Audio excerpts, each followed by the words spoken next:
तीसरा, हमारे देश की रूपरेखा को बदली जा रही है। बाहर से दूसरे देशों से लोग, खास तौर पर बांग्लादेश से लोग आकर हमारे देश की चरित्र जो है उसको बदल रहे हैं। आज नॉर्थ ईस्ट जो है वो जो हिंदू मेजॉरिटी थी वो आज मुस्लिम मेजॉरिटी के रूप में बदल जा रही है। पार्टीशन के टाइम में ये फैसला हुआ था कि जो मुसलमान हिंदुओं के साथ रह नहीं सकता है उसके लिए अलग देश बनाया जाए,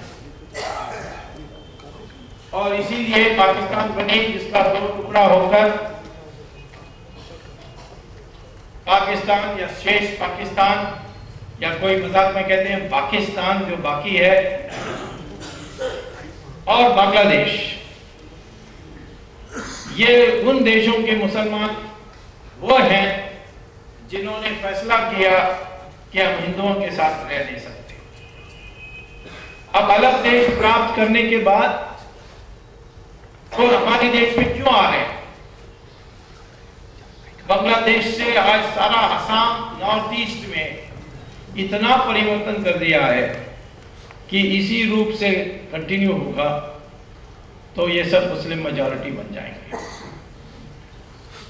अब मुस्लिम मेजॉरिटी बनने से क्या बुरा है?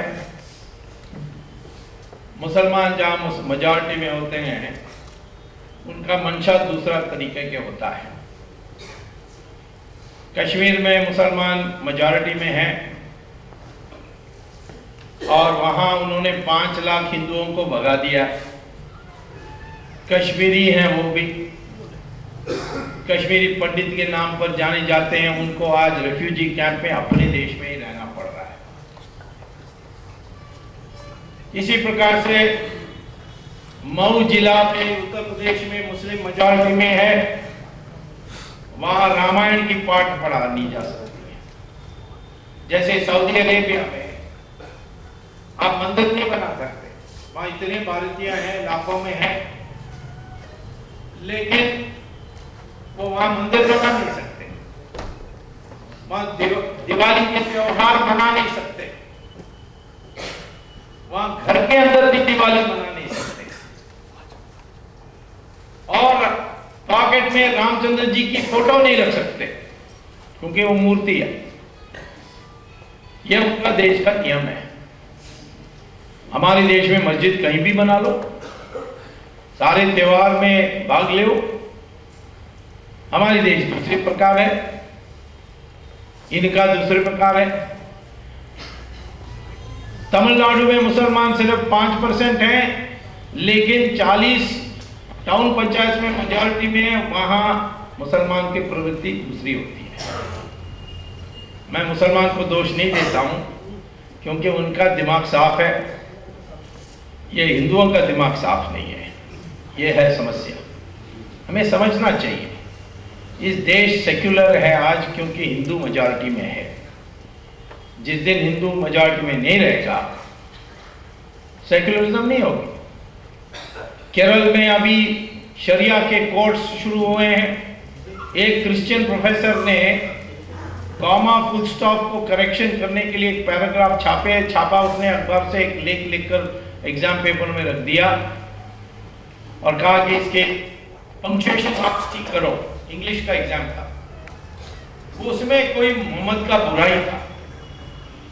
अब वो प्रोफेसर का दोष नहीं था, ये तो अखबार में ऐसी आर्टिकल आई थी, उसको उठा करके उन्होंने पंक्चुएशन के लिए क्वेश्चन पेपर में दिया। केरल में जहां मुसलमान 28% है, उन्होंने वहां की 6 शरिया कोर्ट हैं, उस शरिया कोर्ट ने यह फैसला किया कि दोनों हाथ प्रोफेसर का काटा जाए।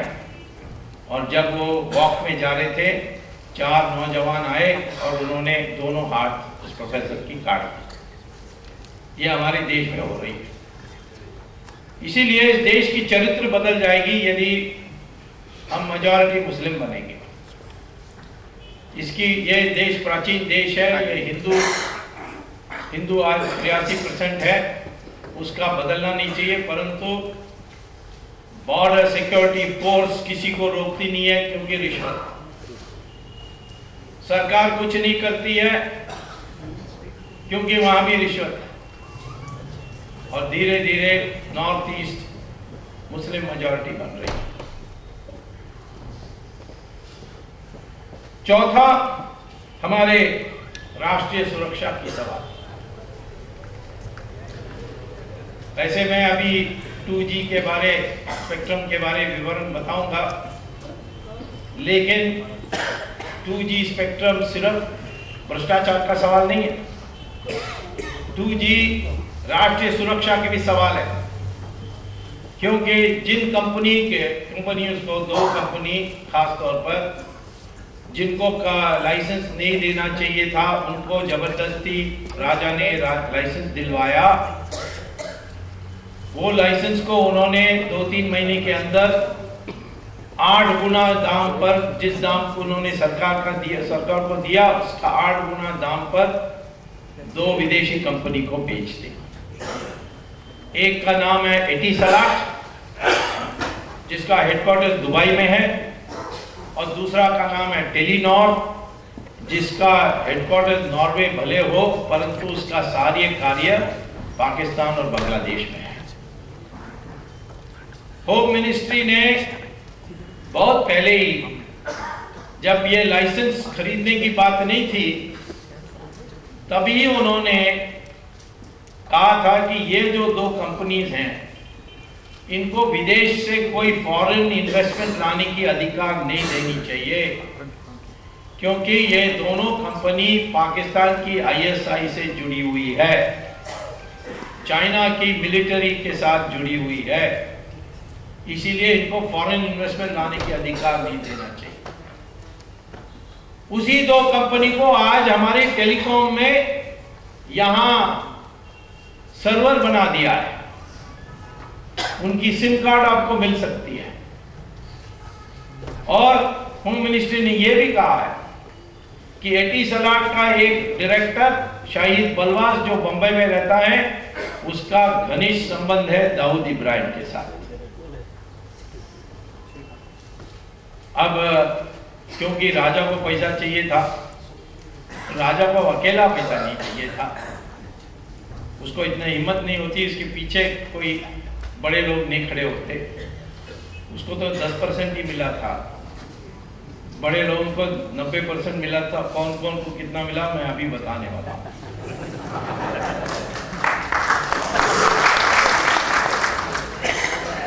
लेकिन अपनी राष्ट्रीय सुरक्षा क्या होगी? एटिसलाट का स्पेशलिटी है, अमेरिका इतनी फ्री कंट्री है, कोई भी आ सकता है, जा सकता है, लेकिन टेलीकॉम में किसी विदेशी कंपनी को आने नहीं देते। चाइना तो सवाल ही नहीं है। परंतु हमारे देश में आज 2 पाकिस्तानी कंपनी हावी हो गए हैं, और उनकी टावर सारी जगह बन रही है। उनके पास सॉफ्टवेयर है कि आप एटिसलाट की सिम कार्ड की मोबाइल पॉकेट में रखेंगे तो वो आपकी पीछा भी कर सकते हैं। ये सॉफ्टवेयर उन्होंने डेवलप की है, जिसके कारण होम मिनिस्ट्री ने इतराज किया है। तो कितने आयाम में भ्रष्टाचार देश की नुकसान करती है। और इसीलिए कई देश ऐसे हैं जो बड़े शिखर पर पहुंचे, और भ्रष्टाचार के कारण, जैसे रोमन एम्पायर, थड़ा नीचे गिरे। हमारे देश में आज भ्रष्टाचार के लिए हम उसको नंबर 1 समस्या नहीं समझे तो हम भी बर्बाद होंगे। इसलिए समय आ गया है कि इसको नंबर 1 इश्यू मान करके आगे हमारी सारी कार्रवाई उस प्रकार होनी चाहिए। भ्रष्टाचार इसीलिए होती है क्योंकि हम मेरिट में, हमारी योग्यता पर कुछ हासिल नहीं कर सकते हैं तो पैसा देकर हासिल करते हैं। कभी कभी ऐसा भी होती है जो आपका अधिकार है उसको भी लेने के लिए आपको पैसा देना होता है। आपका पेंशन लेने के लिए जाओगे तो क्लार्क कहेगा भाई थोड़ा हमें पहले दे दो, तभी हम इसको क्लियर करेंगे, नहीं तो फाइल हिलेगा नहीं। कर्जा लो बैंक से, वहां भी थोड़ा हिस्सा देना होता है।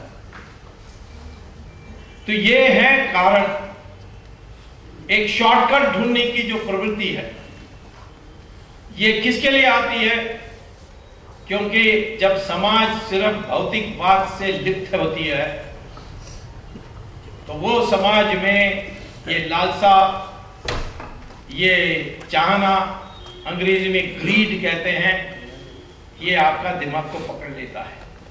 उसके लिए फिर आप सबको बेचने के लिए तैयार हो जाते हैं, ईमान को भी बेचने के लिए तैयार हो जाते हैं। तो इसीलिए मैं आज आपसे ये पूछना चाहता हूं कि इस संदर्भ में 2G स्पेक्ट्रम में क्या ऐसी विशेषता है जिससे सारा सुप्रीम कोर्ट का ध्यान केंद्रित हुआ है। मैं सुप्रीम कोर्ट को बधाई देनी चाहता हूं कि उन्होंने एक आशा जगा दी है देश में कि भ्रष्टाचार के विरुद्ध में लड़ाई हो सकती है। स्पेक्ट्रम 2G, ये 2G क्या है, 3G क्या है, 1G क्या है? G माने जेनरेशन, माने पीढ़ी। कॉर्डलेस टेलीफोन आप उठाते हैं, टेलीफोन करते हैं तो उसमें से वायरलेस जाती है, वेव्स जाती है, और वो ऐसे जाती है, सीधा लाइन पर नहीं जाती है, वो वेव्स में जाती है। और लंबा वेव है उसको 1G कहते हैं। यदि थोड़ा ज्यादा वेव्स हैं उसको 2G कहते हैं, और भी ज्यादा वेव्स हैं उसको 3G कहते हैं। जितनी फ्रीक्वेंसी बढ़ती है वेव्स की, साइकिल की, जिसको साइकिल कहते हैं, उसको नंबर बढ़ाते हैं। क्या फर्क है? 1G में सिर्फ कॉर्डलेस का बातचीत की आवाज पहुंचेगी, 2G में आपकी ईमेल जाएगी, आपकी फोटो जाएगी, इसकी SMS जाएगी, MMS जाएगी, वीडियो जाएगी, उसमें ज्यादा इंफॉर्मेशन जाएगी। 3G में आप फोन उठाकर दूसरे को फोन करेंगे तो उसका तस्वीर भी आप देख सकोगे, उसके वीडियो भी देख सकते हैं, असलियत जो है देख सकते हैं। बेचारा वो स्नान करते समय फोन आ जाए उठा दे तो मुश्किल हो जाए। तो जितना बढ़ता है G, 4G, 5G, उतना डेटा उसमें भर सकते हैं, ये महत्व है। और आकाश अमित लगने के बाद भी बांटना होता है कि टक्कर ना हो जाए एक सर्वर और दूसरे सर्वर, तो इसीलिए बांटने की आवश्यकता होती है। और हमारी जो आकाश की जगह है वो डिफेंस डिपार्टमेंट के पास है, और डिफेंस डिपार्टमेंट फिर कहती है कि इस एरिया में आप बांट के दे सकते हैं, और ये जगह सीमित होती है। टेलीकॉम में इतनी तेजी से विकास हुई है, वृद्धि हुई है कि आज सब लोग इसमें आने चाहते हैं। हमारे देश में 700 यानी 70 करोड़ कनेक्शंस हैं मोबाइल के। दुनिया के नंबर 2 हैं, चाइना के पीछे, अमेरिका के आगे। तो और भी बढ़ने वाली है, तो बड़े भीड़ लगी हुई है। राजा ने क्या फैसला किया कि मैं पहले तो सबसे ज्यादा उन 2 कंपनीज को दूंगा जिनका कोई टेलीकॉम में कभी काम किया ही नहीं, बॉम्बे के रियल एस्टेट में काम किया। एक का नाम स्वान, दूसरा का नाम यूनिटेक। ये जमीन खरीदते थे, बेचते थे, रियल एस्टेट डेवलपमेंट में थे। उनको दूंगा, और देने के तरीका क्या थी? उन्होंने कहा कि जो मेरे पास पहले आएंगे और पहला एप्लीकेशन फाइल करेंगे उसी को मैं दूंगा। और पहले से बोल कर रखा था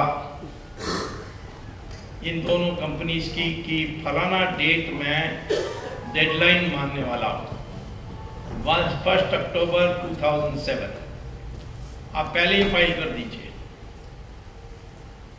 ये उन्होंने उनको 25 सितंबर को बताया 2007। तो 25 सितंबर को इन लोगों ने एप्लीकेशन दोनों ने फाइल कर दी और भी लोगों को पता लग गया, तो चंद और भी 5-6 लोगों ने फाइल कर दी। लेकिन ऐलान उसने किया 1 अक्टूबर का। रहस्यपूर्ण उन्होंने कहा कि 25 के पहले कर दो, 25 सितंबर के पहले कर दो। तो ऐलान किया उन्होंने 1 अक्टूबर का, फिर भी भीड़ लगी। 500